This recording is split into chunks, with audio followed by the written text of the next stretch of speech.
আমরা তো সবাই ভাতের মাড়টা ফেলে দিই, কিন্তু ভাতের মাড়টা ফেলে না দিয়ে বিভিন্ন ধরনের খাবার বানানো যায়। ভাতের এই মাড়টা শরীরের জন্য ভীষণ উপকারী। তো আজ আমি এটা দিয়ে একটি নতুন জিনিস তৈরি করব। তো আমি এখানে কিছু পিপুল পাতা নিয়েছি। আমার একটা কাকিমা ছিল, আমাকে ভীষণ ভালোবাসতো, কিন্তু তার সংসারে ভীষণ অভাব ছিল।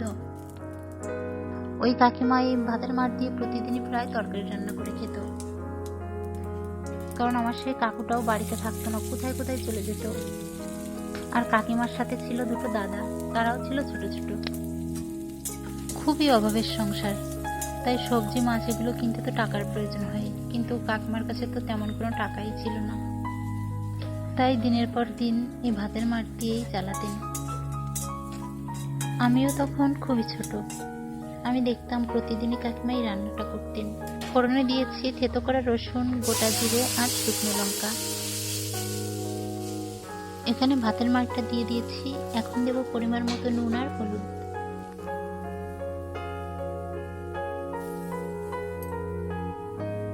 এই রান্নাটি আমি আগে কোনোদিনও করিনি, এই প্রথমবার।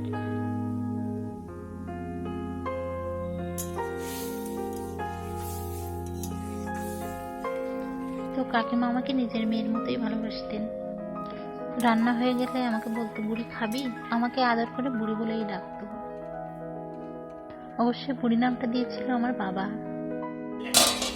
তো আজ আমার বাবাও নেই, কাকিমাও নেই। দিন যাচ্ছে আর আমার ভালোবাসার মানুষগুলো কোথায় যেন হারিয়ে যাচ্ছে। তো এখন পিপুলি পাতাগুলো দিয়ে দিচ্ছি, একটুখানি ঢেকে রাখবো।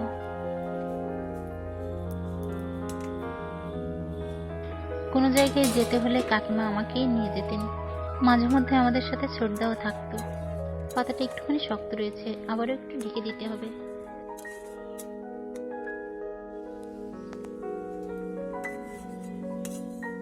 তো এখন এটা হয়ে গেছে, নামিয়ে নেব। সবারই জীবনে অনেক রকম গল্প থাকে, গল্পই বা বলছি কেন, গল্প হলেও এটা সত্যি। তো বন্ধুরা, আপনারাও এরকম তৈরি করে দেখুন, আশা করি ভালোই হবে।